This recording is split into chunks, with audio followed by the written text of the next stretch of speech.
Setelah sekian lama nggak pernah review Samsung lagi, akhirnya di tangan saya kali ini udah ada Samsung Galaxy A15 5G.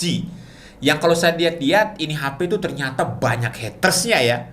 Banyak yang bilang dia ini cuma modal jualan merek doang, terus juga speknya pelit, dan sebagainya.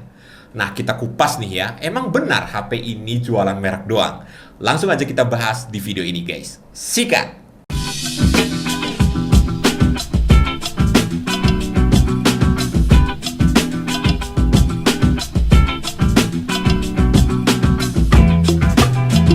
Kita lihat dari layarnya dulu, Samsung Galaxy A15 5G ini punya bentangan layar 6,5 inci Full HD+. Panelnya tentu aja pakai Super AMOLED ya. Nah, yang agak disayangkan sebenarnya dari desain layarnya yang masih menggunakan Infinity U Display. Bezelnya juga nggak bisa dikatakan tipis ya untuk bagian atas, kiri, dan kanannya. Ya, apalagi bagian dagunya, apa yang mau diharapin kan? Terus juga refresh rate-nya 90Hz, ini memang refresh rate standar ya untuk sebuah HP 3 jutaan saat ini. Buat scrolling-scrolling sosmed, hitungannya udah smooth, navigasi menunya juga berasa mulus. Kalau mau ngomongin kualitas layarnya, kayaknya udah pada tahu lah ya kualitas layarnya Samsung tuh kayak gimana. Apalagi ini panelnya pakai Super AMOLED.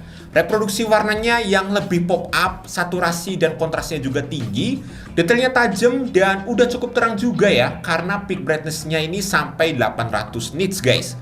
Cuma yang disayangkan, fitur always on display-nya absen ya di HP ini. Aduh, ini agak kecewa banget ya, padahal kepake banget loh. Cuma emang One UI 6-nya ini nyenengin banget. Buat saya yang udah lama nggak pakai HP Samsung, ngerasain banget One UI yang sekarang ini bener-bener lebih simple ya. Easy to use juga, dan memang pantas lah kalau kebanyakan orang tua lebih cepat belajar ya kalau pakai Samsung daripada HP yang lain. Dan biasanya kalau udah sekali pakai HP Samsung, pas ganti HP yang lain, mereka berasa kayak susah banget gitu ya. Terus juga ada beberapa fitur menarik dari One UI 6 ini, antara lain ada Smart Switch. Ini buat kalian yang mau pindahin data dari HP lama ke HP baru kalian dengan waktu yang singkat. Bisa lihat tutorialnya di YouTube, udah banyak banget yang bikin tutornya. Ada juga quick share, kalau ini lebih ke transfer file ya. Misal kalian mau share foto atau apapun dengan teman kalian, itu bisa pakai quick share ini. Pairingnya lebih gampang, lebih simple, durasi ngirimnya juga lebih cepat dari aplikasi pihak ketiga kayak misal ShareIt atau semacamnya. Dan yang terakhir ada Samsung Health. Seperti namanya, aplikasi ini fungsinya untuk membantu penggunanya melacak dan mengelola kesehatan. Aplikasi ini bisa merinci berbagai aktivitas yang pengen kamu tracking, kayak misal langkah harian, detak jantung, tekanan darah, dan sejenisnya. Yang membedakan antara Samsung Galaxy A15 4G dan juga yang 5G ini adalah dari chipsetnya. Kalau yang varian 4G itu pakai MediaTek Helio G99, kalau yang 5G ini dia pakai MediaTek Dimensity 6100 Plus. Ini chipset dengan 8 inti dan fabrikasinya itu di 6 nanometer. Yang 5G ini cuma ada satu konfigurasi memori ya, yaitu RAM 8GB dan storage 256GB.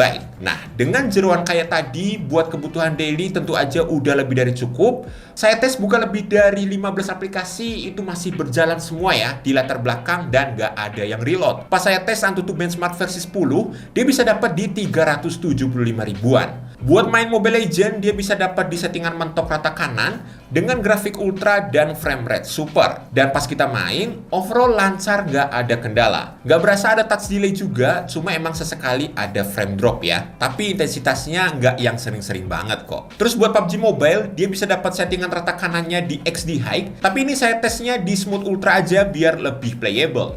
Gameplaynya mantap, grafisnya juga udah terlihat bagus, tapi ada sedikit stuttering pas lagi ngerender mapnya. Buat gyronya udah responsif banget karena ya dia sensor gyronya udah hardware ya guys. Dan yang terakhir, saya main game andalan saya nih, Asphalt 9 dengan settingan grafis terbaiknya.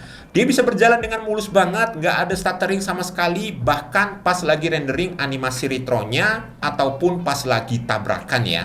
Salah satu yang bikin saya terkesan sama HP ini adalah dari sektor baterainya guys. Walaupun dia punya performa yang hitungannya udah bagus, ternyata dia punya daya tahan baterai yang oke juga. Buat main Mobile Legends 20 menit dia berkurang 5%, dan kalau main PUBG Mobile 20 menit dia juga berkurang 5%. Kedua game tadi saya mainnya pakai koneksi Wi-Fi ya, dan brightness-nya di sekitaran 40%. Buat chargernya ini support sampai 25 watt, dia ada peningkatan dari yang sebelumnya cuma 15 watt, dan untungnya pasar Indonesia masih kebagian buat dapat free adapter chargernya, walaupun secara terpisah ya. Untuk durasi ngecasnya dari 5% sampai 100% dengan mode pesawat, dia membutuhkan waktu sekitar 94 menit. Di sektor kamera, Samsung Galaxy A15 5G ini punya setup triple kamera. Dengan kamera utamanya 50 megapiksel, terus juga ada 5 megapiksel ultra wide dan 2 megapiksel macro lens. Sementara buat kamera depannya 13 megapiksel. Untuk kualitas foto dari lensa 50 megapikselnya ini udah termasuk bagus, dynamic range-nya luas, warnanya juga natural, detailnya tinggi, kontrasnya juga pas.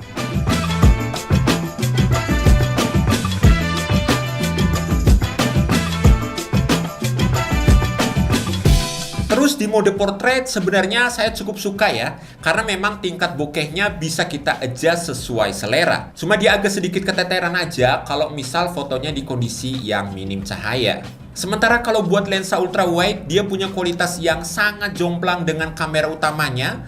Ya wajar ya, dari resolusinya aja udah beda jauh.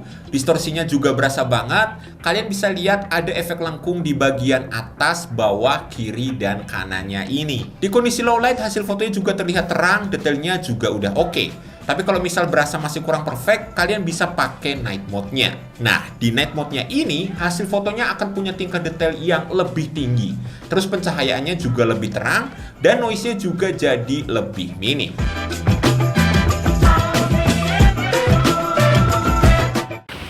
Oke, jadi ini adalah contoh perekaman menggunakan kamera belakangnya Samsung Galaxy A15 5G. Ini di resolusi 1080p 30 fps guys. Ini kebetulan saya lagi jalan-jalan sore ya. Ini lokasinya di Embung Bantran. Ini saya pakai 2 kali zoomnya. Kita balik lagi. Oke. Ini mau jam 5 guys. Dan ini masih terang banget ya. Coba kita lari sedikit kali ya, mumpung sepi nih.